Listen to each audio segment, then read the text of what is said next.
نحمده ونصلي على رسوله الكريم اما بعد فاعوذ بالله من الشيطان الرجيم بسم الله الرحمن الرحيم رب اشرح لي صدري ويسر لي امري واحلل عقدة من لساني يفقهوا قولي۔ رسول اکرم صلی اللہ علیہ وسلم نے فرمایا کہ بے شک اللہ تعالیٰ نے ہر چیز پر احسان کا رویہ اختیار کرنا فرض قرار دیا ہے، چنانچہ جب تمہیں کسی کو قتل بھی کرنا ہو، یعنی انسان ہو یا جانور، تو اسے بھی جلد از جلد انجام دو، یعنی ایون میدان جنگ میں اگر دشمن کو بھی قتل کرنا ہے تو جلدی کرو، ٹکڑے کر کر کے اور اذیت دے دے کر نہیں۔ اور اگر ذبح کرنے لگو تو بھی چابک دستی سے، یعنی ہوشیاری سے، تیزی کے ساتھ، اور چھری کو اچھی طرح تیز کرو اور ذبیحے کو آرام پہنچاؤ۔ پھر اسی طرح حکم دیا گیا کہ چھری کو جانور سے چھپا کر تیز کیا جائے۔ آپ صلی اللہ علیہ وسلم نے چھریوں کو تیز کرنے کا حکم دیا اور یہ کہ اسے جانوروں سے چھپایا جائے، اور کہا کہ جب تم کسی جانور کو ذبح کرو تو چھری پھیرنے میں جلدی کرو۔ نبی صلی اللہ علیہ وسلم نے ایک شخص کو دیکھا کہ وہ بکری کے سامنے چھری تیز کر رہا ہے۔ آپ نے فرمایا کہ تم تو اسے جیتے جی مار رہے ہو۔ پھر اسی طرح اسلامی ذبح میں یہ شرط بھی ہے جو آگے آ رہی ہے، الا ما ذکیتم، کہ اس کو تم پاک کرو۔ پاک کرنے سے مراد کیا ہے کہ سارا خون باہر آنا چاہیے، خون جسم کے اندر نہیں رہنا چاہیے۔ اس کے بارے میں حضرت عمر اور عبداللہ بن عباس فرماتے ہیں، جانور کی روح نکالنے میں جلدی نہ کرو حتیٰ کہ خود نکل جائے، یعنی اس کو جو بعد میں کنولجنز ہوتے ہیں اور وہ تڑپتا ہے تو اس سے دراصل وہ اس کے ہلنے جلنے سے کیا ہوتا ہے، خون باہر آ جاتا ہے، اور جب تک وہ پوری طرح ٹھنڈا نہ ہو جائے گوشت نہیں کاٹ سکتے۔ اس گوشت کو کھانا منع ہے کہ جو تڑپتے جانور کے کاٹ کے ٹکڑے کر لیا جائے اور بعد میں بھی وہ جانور پڑکتا رہے۔ مجھے خود ایک دفعہ کہیں پر اتفاق ہوا کسی عید کے موقع پر کہ کسی کے ہاں جانور ذبح ہوا اور گوشت ابھی لایا ہی گیا تو میں نے خود دیکھا کہ ایک جو گوشت کا ٹکڑا تھا وہ ہل رہا تھا ابھی، کیونکہ قصائیوں کی اس دن عید ہوتی ہے نا، اصلی عید، بہت سے جانور ذبح کرنے ہوتے ہیں، تو وہ پھر کیا کرتے ہیں کہ جلدی جلدی ختم کر کے آگے چلنے کی کرتے ہیں، وہ انتظار نہیں کرتے ٹھنڈا ہونے کا۔ تو میک شور کہ جانور کے ساتھ ایسا نہ ہو۔ پھر اسی طرح اگلی شرط یہ ہے کہ تقرب اللہ کے لیے ذبح ہو۔ اس کا کیا مطلب ہے کہ صرف اللہ کی خوشی کے لیے ذبح کیا جائے، کسی بت یا صاحب قبر یا کسی انسان کی خوشی کے لیے نہیں۔ آپ کو معلوم ہے کہ جو کام اللہ کے لیے نہ ہو، جو عبادت اللہ کی خاطر نہ ہو، کسی زندہ یا مردہ انسان کی خوشی کے لیے کی جائے وہ قبول نہیں۔ تو جب کسی قبر والے کی طرف سے ذبح کیا جاتا ہے اور قبر پر پہنچا کے ذبح کیا جاتا ہے تو اس کے پیچھے نیت کیا ہوتی ہے؟ اللہ کی رضا پیچھے چلی جاتی ہے۔ وہاں پہنچ کر خون بہانے کا مطلب یہ کہ جو یہاں رہتے ہیں ان کو خوش کرنا ہے تاکہ وہ ہماری سفارش کریں یا ہماری دعائیں آگے پہنچائیں۔ تو اس لیے ایسا ذبح کرنا وما اہل لغیر اللہ بہ میں شامل ہو جاتا ہے۔ تو خواہ کوئی مسلمان ایسا کرے یا اہل کتاب میں سے ایسا کرے، ایسا کرنا جائز نہیں۔ اور کیا حرام ہے؟ والمنخنقۃ، گلا گھٹ کے مرنے والا جانور۔ خناق کا لفظ سنا؟ خناق گلے کی بیماری کو کہتے ہیں نا، اختناق گلے کو گھونٹنے کے لیے استعمال ہوتا ہے۔ تو خواہ کوئی جانور رسی اس کی گھٹ جائے یا کسی درخت میں اس کا سر پھنس جائے یا وہ کچھ نگل رہا تھا اور نگل نہیں سکا اور سانس اس کا رک گیا، تو کوئی بھی ایسا طریقہ جس میں جانور کا گلا گھٹ جائے اور اس سے مر جائے تو وہ جانور بھی حرام ہو جاتا ہے۔ والموقوذۃ، اور ضرب کھا کے مرنے والا۔ موقوذہ کا لفظ وقذہ سے ہے، واو قاف دال، سخت چوٹ، پھینکا ہوا۔ اب یہ چوٹ کیسے لگ سکتی ہے؟ مثلا کوئی پتھر مارا کسی نے، یا وہ کسی سے ٹکر کھا گیا کسی چیز سے، یعنی چوٹ میں دونوں صورتیں ہو سکتی ہیں کہ کسی نے اس کو چوٹ ماری یا اس نے خود جا ٹکر ماری کسی چیز کو اور اس سے مر گیا۔ تو چوٹ کھا کے مرنے والے جانور کا کھانا بھی درست نہیں۔ اب اس میں آپ دیکھیے کہ وہ جو ہوتا ہے نا جھٹکا، اس میں کیا ہوتا ہے، وہ بھی چوٹ ہی کی ایک قسم ہے۔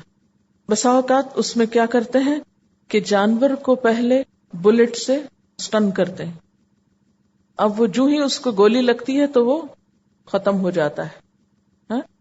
اور اس کے بعد اس پہ چھری پھیرتے ہیں تو تھوڑا بہت خون اس کا نکل آتا ہے. تو جھٹکے کا گوشت اس لیے بھی کھانا درست نہیں کہ اس میں موقوزہ کی صفت بھی پائی جاتی، یعنی چوٹ ماری گئی جس سے یکا یک شوق لگا اور وہ ختم ہو گیا. اور کیا منع ہے؟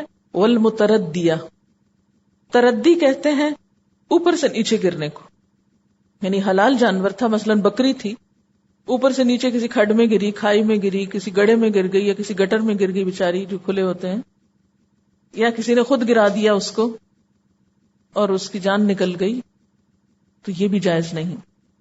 اور والنتیحہ، نتیحہ کا لفظ نون تو ہے سے ہے، نتح، وہ بکری جو دوسرے کے سینگ کی چوٹ سے مری، سینگ کھا کے مرے. جو بعض جانور لڑتے ہیں نا آپس میں اور ایک دوسرے کو سینگ مارتے، تو سینگ کھانے سے جو مر جائے وہ بھی حرام ہے. آپ دیکھیے کہ یہ جو جانوروں کی حرمت کے جو قانون ہیں اسلام میں دیے گئے ہیں، آپ کو حیرت ہوگی کہ اب بھی بائبل میں اس سے ملتی جلتی چیزیں موجود ہیں. میں ایک دو کوٹیشن پڑھوں گی. مثلا احبار کی 24 آیت، یہ 24 نمبر میں لکھا ہے کہ جو جانور خود بخود مر گیا ہو اور جس کو درندوں نے پھاڑا ہو، ان کی چربی کو کام میں لاؤ تو لاؤ، تم اسے کسی حال میں نہ کھانا. یعنی وہاں بھی یہ لفظ موجود ہے کہ جو جانور خود بخود مر گیا ہو یا جسے درندوں نے پھاڑ کھایا ہو. پھر اسی طرح تم بتوں کی قربانی کے گوشت اور لہو اور گلا گھونٹے ہوئے جانوروں اور حرام کاری سے پرہیز کرو. عہد نامہ جدید کتاب اعمال میں ہے. کیونکہ دین تو بنیادی طور پر ایک ہی تھا نا، آگے جا کر لوگوں نے اپنی خواہشات کی وجہ سے اس کی شکل بدل ڈالی، جیسے آج کل ہم مسلمان بدلنے پہ تلے ہوئے ہیں. وما اکل السبع، اور جو جانور پھاڑ کھائیں. سبع کس کو کہتے ہیں؟ درندے کو. جانور کیسے پھاڑ کے کھاتے ہیں؟ مثلا بلی مرغی پکڑ لیتی ہے، اس کی آسان مثال، یا جسے کوئی شیر بکری کو پکڑ لے. وما اکل السبع، سین بے عین سے ہے، سبع سات کو کہتے ہیں، اور سبع درندے کو کہتے ہیں، جیسے شیر، چیتا، بھیڑیا وغیرہ. زمانے جاہلیت میں اگر کوئی جانور کسی کو پھاڑ کھاتا تو وہ اس کا بچا ہوا کھا لیتے تھے گوشت. بعض جانور ایسا کرتے نا، پھاڑ لیتے ہیں کسی جانور کو، تھوڑا بہت کھایا، باقی پھینکا اور چلے گئے، اور پیچھے سے کوئی انسان آیا اس نے اٹھا لیا اور خود کھا لیا. ایسا بھی نہیں کرنا چاہیے. عدی بن حاتم کہتے ہیں کہ میں نے آپ صلی اللہ علیہ وسلم سے پوچھا، یا رسول اللہ صلی اللہ علیہ وسلم، اگر میں بسم اللہ پڑھ کر سکھلایا ہوا کتا شکار پر چھوڑ دوں اور وہ میرے لیے شکار روکے تو کیا میں اسے کھا سکتا ہوں؟ آپ نے فرمایا وہ تم کھا سکتے ہو. میں نے کہا اگر کتے نے اسے مار ڈالا ہو مگر کھایا نہ ہو؟ آپ نے فرمایا کھا سکتے ہو. اور اگر تمہارے کتے کے ساتھ کوئی دوسرا کتا بھی ہو اور شکار مر چکا ہو تو مت کھاؤ، کیونکہ تمہیں علم نہیں کہ کس کتے نے مارا ہے، بسم اللہ پڑھ کے بھیجے ہوئے یا دوسرے نے. پھر میں نے پوچھا اگر شکار چوڑائی میں لگنے والی کسی چیز سے مر جائے؟ تو آپ نے فرمایا اگر پھٹ جائے یعنی خون نکل آئے تو کھا سکتے ہیں ورنہ نہیں. نیز آپ صلی اللہ علیہ وسلم نے فرمایا، یہ ایک دوسری روایت میں ہے، اگر بسم اللہ پڑھ کر سکھلائے ہوئے کتے سے شکار کیا جائے اور اس نے خود بھی کچھ کھا لیا ہو تو پھر مت کھاؤ، کیونکہ تمہیں نہیں معلوم کہ اس نے تمہارے لیے شکار کیا یا اپنے لیے. وما اکل السبع، اور جو درندے نے پھاڑ کھایا، الا ما ذکیتم، مگر جو تم نے پاک کر لیا. پاک کر لیا سے مراد کیا ہے کہ تم نے اس کا خون بہا لیا. مثلا آپ نے دیکھا ہوگا کہ بعض اوقات بلی اچانک مرغی کو پکڑتی ہے، پر سے پکڑ لیا مرغی کو، اور آپ بھی اس کے پیچھے بھاگے. جب آپ بھاگے تو بلی نے ڈر کے مرغی کو چھوڑ دیا. اب آپ کیا کرتے ہیں؟ مرغی ابھی زندہ ہے اور اسے پکڑ کے آپ پراپر طریقے سے ذبح کر لیتے ہیں تو اس کو کھا سکتے ہیں، خواہ وہ زخمی کیوں نہ ہو. اور زیادہ زیادہ یہ کہ جہاں اس کے دانت وانت لگے اتنا حصہ کاٹ دیا جائے، لیکن باقی کو پاک کر لیا جائے.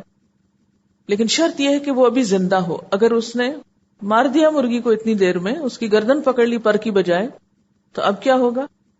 اب آپ اسے حلال بھی کریں گے تو وہ کھانی جائز نہیں، کیونکہ وہ مردار ہو چکی ہے. اور زندگی کی علامت کیا ہے؟ حرکت، کہ ذبح کرتے وقت جانور پھڑ کے. جہاں تک یہ ذبیحہ اور نان ذبیحہ کا تعلق ہے، آج کل ویسٹ میں اس کی بہت کنٹروورسی چلتی ہے اور اس میں بہت لے دے ہوتی ہے. اس میں ایک ریسرچ ہوئی تھی آپ نے یہ سنا ہوگا کہ لوگ کہتے ہیں کہ اسلامی طریقہ ذبح جو ہے یہ بہت ہی وائلنٹ ہے اور اس میں جانور تڑپتا ہے اور اس کو بہت تکلیف پہنچتی ہے. تو حقیقت کیا ہے اس کی؟ تو زیبسٹ کے عبدالحفیظ یہ ایک لا ایڈمنسٹریٹر ہیں اسلامک سینٹر آف پیوریا کے. ان کی یہ ریسرچ ہے کہ پروفیسر شولز اور ان کے ساتھی ڈاکٹر ہیزم نے جرمنی کی ایک یونیورسٹی میں ایک تجربہ کیا جس میں انہوں نے EEG اور ECG کا طریقہ اختیار کیا. ان کے تجربے کا مقصد یہ تھا کہ ذبح کرنے کا اسلامی طریقہ زیادہ ہیومن ہے یا دوسرا طریقہ. اس کے لیے انہوں نے کیا کیا کہ متعدد الیکٹروڈز جو تھے وہ جانوروں کی کھوپڑی کے مختلف حصوں پہ پلانٹ کیے اور جانوروں کی دماغ کی سطح کو وہ چھونے لگ گئے. اس کے بعد جانوروں کو دوبارہ مکمل طور پر تندرست اور نارمل ہونے کے لیے کئی ہفتے دیے گئے. پھر جب ذبح کا وقت آیا تو بعض جانوروں کو تیز دھار کی چھری ان کے گلے پر پھرائی گئی جس سے ان کی جگولر وینز جو تھی دونوں طرف سے ان کی جو آرٹریز تھی وہ بھی کٹ گئی اور یہ سب کچھ تیز چھری کی وجہ سے بہت جلد ہو گیا. خون کی نالیوں کے ساتھ ساتھ ان کے جو باقی رگیں تھی وہ بھی کٹی اور یہ اسلامی طریقہ تھا. پھر بعض جانوروں کو پسٹل کے ذریعے پہلے ان پہ بلٹ چلائی گئی اور اس سے ایک دم ان کو شاک لگا اور ان کا دم ختم ہو گیا. تجربے کے درمیان تمام جانوروں کا EEG اور ECG ریکارڈ کیا گیا تاکہ دماغ اور دل دونوں کے حال کا پتہ چل سکے کہ دوران ذبح اور دوران سٹننگ یا جھٹکا جانوروں کے دماغ اور دل پہ کیا اثرات ہوئے. اسلامی حکم کے مطابق جب جانور ذبح کیا گیا تو EEG کے مطابق ذبح کے 3 سیکنڈ کے بعد اس کا وہی حال تھا جو ذبح سے پہلے کا تھا، یعنی دل کا حال اور باقی چیزوں کا. اور اس سے یہ پتا چلا کہ جانور نے دوران ذبح اور ذبح کے فوراً بعد کوئی تکلیف محسوس نہیں کی، یعنی جو تکلیف اس کو ہوئی وہ صرف 3 سیکنڈ کی تھی. ذبح ہونے کے 3 سیکنڈ کے بعد EEG کے مطابق جانور ایک گہری نیند کی کیفیت میں چلا گیا، یعنی جسے بے ہوشی کہہ سکتے ہیں آپ. اور اس سے بہت زیادہ خون بھی جسم سے باہر نکلا کیونکہ بے ہوشی میں خون زیادہ نکلتا ہے جسم سے. پھر اس کے بعد 6 سیکنڈ گزر جانے کے بعد EEG کی ریکارڈنگ 0 لیول بتانے لگی، یعنی کوئی بھی تکلیف سرے سے نہیں رہی. پھر اسی طرح جیسے جیسے دماغی پیغام برین میسج کا لیول گرتا گیا یہاں تک کہ 0 ہو گیا، دل پھر بھی دھڑکتا رہا اور جسم بہت زور سے کنولس کرتا، وہ جو ہوتا ہے نا تڑپنا ہوتا ہے جس کو آپ کہتے ہیں. اس سے کیا ہوا کہ زیادہ سے زیادہ مقدار سے خون جسم سے باہر نکل گیا اور اس طرح جانور پاک صاف ہو گیا. جبکہ سٹننگ میں یعنی جھٹکے میں جانور کو ایک دم بے ہوش کیا گیا اور EEG کی رپورٹ کے مطابق جانور کو اس جھٹکے کے دوران شدید تکلیف ہوئی جو کہ چھری پھیرنے کے وقت نہیں ہوئی تھی. اور جن جانوروں کو جھٹکے سے مارا گیا ان کے دل ذبح کردہ جانوروں کے برعکس بہت جلدی دھڑکنا بند ہو گئے اور دل کے کم دھڑکن کی وجہ سے خون جو تھا وہ بھی سلو ہو گیا جسم میں، حتیٰ کہ وہ زیادہ تر اس کا حصہ جو تھا وہ جسم کے اندر ہی رک گیا. تو ان باتوں کو ہم صرف ایک مثال کے طور پر تو کوٹ کر سکتے ہیں، لیکن ایک مومن کی حیثیت سے پہلا خیال ہمارے دل میں یہ جانا چاہیے اللہ نے ان جانوروں کو پیدا کیا ہے، وہ ان پر ہم سے زیادہ مہربان ہے. اس نے حکم دیا کہ ان کو اس طرح ذبح کرو اور اس طرح ان کا خون نکالو، جبکہ ہم نے اپنی عقل کے مطابق اور اپنی آنکھوں سے سامنے دیکھتے ہوئے یہ سوچا کہ شاید ان کو گولی سے مارنے سے زیادہ آرام ملتا ہے، وہ ایک دم بے حس ہو جاتے ہیں. اور تجربے نے یہ ثابت کیا اور ان مشینوں کے ذریعے یہ بات معلوم کی گئی کہ اس طریقے میں زیادہ آسانی بھی ہے اور صفائی بھی. یہاں سے مجھے ایک اور بات خیال میں آ رہی تھی کہ یہ جو کہا گیا ہے، بچپن میں نے یہ سنا بھی تھا اور پھر پڑھا بھی بعد میں، کہ شہید کے خون کا جب پہلا قطرہ زمین پہ گرتا ہے تو اس کی روح جنت میں پہنچ جاتی ہے. اور دوسری بات یہ کہ اس کو صرف اتنی تکلیف ہوتی ہے جیسے چونٹی کے جسم میں کاٹنے کی، بس تھوڑی دیر کے لیے تکلیف ہوتی. اس سے مجھے یوں خیال ہے کہ جیسے ہم انجیکشن لیتے ہیں نا، تو جو ہی انجیکشن کی سوئی جسم میں جاتی ہے تو تھوڑی دیر کے لیے، آپ یوں سمجھے کہ 3 سیکنڈ کی بات ہوتی، وہ 3 سیکنڈ کی درد ہوتی ہے، اس کے بعد بے شک سوئی اندر رہے بھی تو آپ کو پتہ نہیں چلتا. بالکل اسی طرح جو شخص میدان جنگ میں جیسے شہید ہوتا ہے تو اس کے جسم پہ اگر کوئی ایسی چیز لگتی ہے کہ جس سے اس کا مثلا کوئی رگ کٹ جاتی ہے اور اس میں بے ہوشی کی کیفیت آتی ہے، تو اب وہ ایک نیند میں چلا گیا اور نیند میں اس کی روح جو ہے وہ جنت کے مزے لینے لگی. اور اس کا جسم جو ہے اس سے تکلیف ختم ہو گئی. تو اسی لیے شہادت کی موت بہترین موت ہے. اور حضور صلی اللہ علیہ وسلم فرمایا کہ کوئی شخص مرنے کے بعد دوبارہ دنیا میں آنا پسند نہیں کرتا، کیونکہ موت کی تکلیف بڑی شدید ہوتی ہے کہ دوبارہ اس سے گزرنا کسی کو پسند نہیں. لیکن ایک شہید جو ہے اس کی خواہش یہ ہوتی ہے، جب اس سے پوچھا جاتا ہے کہ تم کیا چاہتے ہو، تو وہ کہتا ہے مجھے پھر دنیا میں بھیجا جائے اور میں اسی طرح پھر شہید ہو کر آؤں اور پھر زندہ کیا جاؤں اور پھر اللہ کی راہ میں مارا جاؤں. تو اللہ کی راہ میں مرنے کا ایک اپنا ہی لطف ہے. اور اس لطف میں خاص طور پر یہ جو EEG اور ECG کی رپورٹ ہے، اس کے مطابق یہ بھی پتا چلتا ہے کہ جتنا خون نکلتا چلا جاتا ہے تکلیف اس کو محسوس نہیں ہوتی. وما ذبح علی النصب، اور وہ بھی حرام ہے جو نصب پر ذبح کیا جائے. نصب کیا ہوتا ہے؟ نصب کا لفظ نون صاد بے سے ہے، نصب کرنا، گاڑنا. جاہلیت میں عرب جن پتھروں کی پوجا کیا کرتے تھے ان پر جانور بھیٹ چڑھاتے تھے، انہیں نصب کہا جاتا تھا. بسا اوقات بتوں کے قریب ایک خاص پتھر گاڑا جاتا تھا جس پر بتوں کے نام پہ لا کے جانور ذبح کیے جاتے تھے. ایسی جگہوں پر لا کر ذبح کیے ہوئے جانور وہ بھی نہیں کھا سکتے. اب آج کل ہمارے ہاں بت پرستی تو نہیں ہوتی، لیکن پتھر کے بتوں کے علاوہ اگر کوئی قبر پہ تو نہیں کر رہا، لیکن ایسی جگہ پہ جا کے کر رہا ہے جو خاص پتھر یا چبوترا یا ایک مخصوص مقام ہے، تو وہ بھی درست نہیں رہتا. اور ایسی جگہیں بھی جن کے بارے میں یہ مشہور ہو جائے کہ یہاں قربانی کر کے تکلیف دور ہو جاتی یا فلاں اور فلاں فائدہ پہنچتا ہے، اور اس جگہ کو لوگ مقدس سمجھتے ہوں، خواہ کوئی بت ہو یا نہ ہو وہاں، تو وہاں بھی ذبح کرنا درست نہیں. آپ سب جانتے ہیں کہ کعبہ کے ارد گرد 360 بت نصب تھے. مشرکین اپنے جانور وہاں لے جاتے، ذبح کر کے گوشت ان کے پاس رکھتے. حضرت ثابت بن ضحاک فرماتے ہیں کہ دور نبوی میں ایک شخص نے نظر مانی کہ وہ بوانا کے مقام پر ایک اونٹ ذبح کرے گا، یعنی ایک خاص علاقے میں جا کے ذبح کرے گا. وہ آپ کے پاس آیا، کہنے لگا میں نے بوانا کے مقام پر ایک اونٹ ذبح کرنے کی منت مانی تھی. آپ نے پوچھا کیا وہاں دور جاہلیت کے بتوں میں سے کوئی بت تھا جس کی عبادت کی جاتی تھی؟ یعنی اس سے تحقیق کی کہ وہاں کیوں کرنا چاہتے ہو، کیا وہاں پر کوئی بت رکھا ہوا تھا؟ لوگوں نے کہا نہیں. پھر آپ نے پوچھا کیا وہاں مشرکوں کی عید میں سے کوئی عید یعنی کوئی میلہ عرس وغیرہ تو نہیں ہوتا؟ لوگوں نے کہا نہیں. تب آپ نے اس شخص سے کہا پھر اپنی نظر پوری کر لو. البتہ اللہ کی نافرمانی میں نظر پوری کرنا جائز نہیں. جسے پہلے میں نے کہا نا کہ اللہ کی نافرمانی میں عہد نہیں پورا ہوتا، اسی طرح نظر بھی ایک طرح کی عہد ہی ہوتی، تو اس کا بھی پورا کرنا جائز نہیں. اور فرمایا اور نہ ایسی چیز میں نظر پورا کرنا درست ہے جو ابن آدم کی ملکیت میں نہ ہو. مثلاً کوئی کہے کہ اگر میرا یہ کام ہو تو میں چاند پہ جا کے 2 نفل پڑھوں گی. اب چاند پہ پہنچیں گے کیسے؟ اس وقت تو جلد بازی میں ایسی بات منہ سے نکل گئی یا بغیر سوچے سمجھے. اس طرح کی نظر بھی ایک قسم کی لغو ہے اور یہ بھی پوری نہیں ہو سکتی.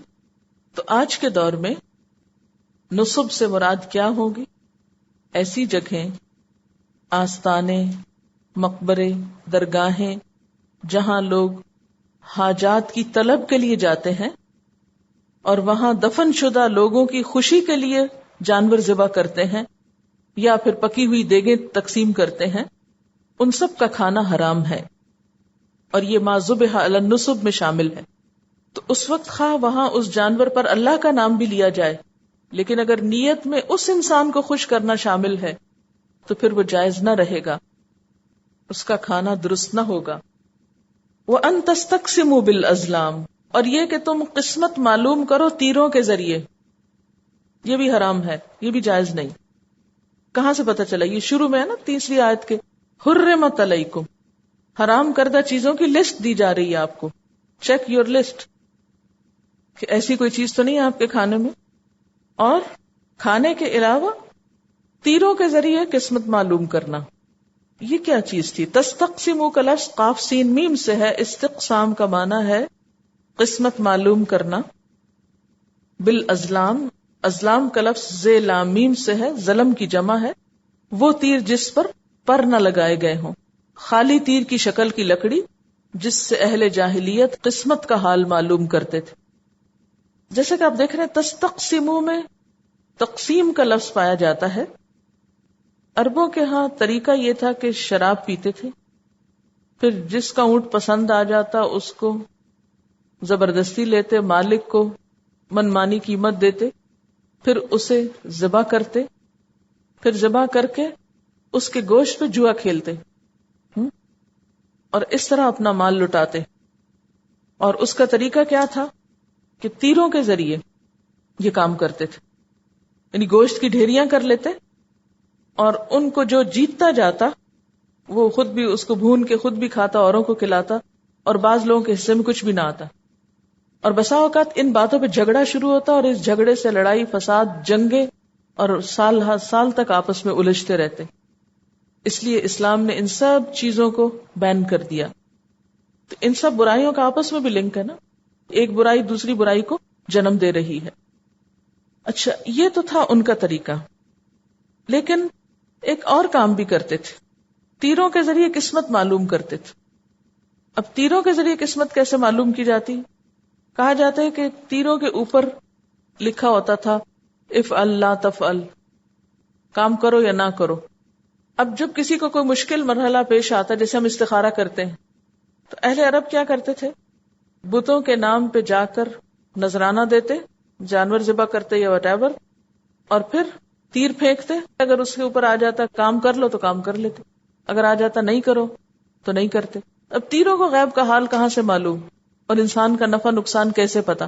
لیکن وہ اپنی جہالت کی بنیاد پر ان چیزوں پہ یقین رکھتے تھے کہ نہیں، اگر فلاں بت کے آستانے پر تیر میں میرے حق میں کرنے کا حکم آ گیا تو بس میرے لیے اسی کام میں بھلا ہے، خواہ کتنا ہی نقصان اٹھاتے، اس کی کوئی اور تعویل کر لیتے. تو اس طریقے سے بھی منع کیا گیا. آج کل تو نہیں ہوتا کوئی ایسا طریقہ. ہر کلچر اور ہر سوسائٹی کے اعتبار سے کچھ نہ کچھ ایسے ڈھونگ رچائے گئے ہیں کہ جو فال معلوم کرتے ہیں. طوطا فال بھی ہوتی ہے. اب ذرا تھوڑی دیر عقل سے بھی ذرا سا کام لے انسان کہ اس کے اندر غیب کا علم کس نے لکھ کے ڈال دیا. یہ تو تکا ہے نا. لیکن اچھے بھلے سمجھدار لوگ بے وقوف بنتے ہیں.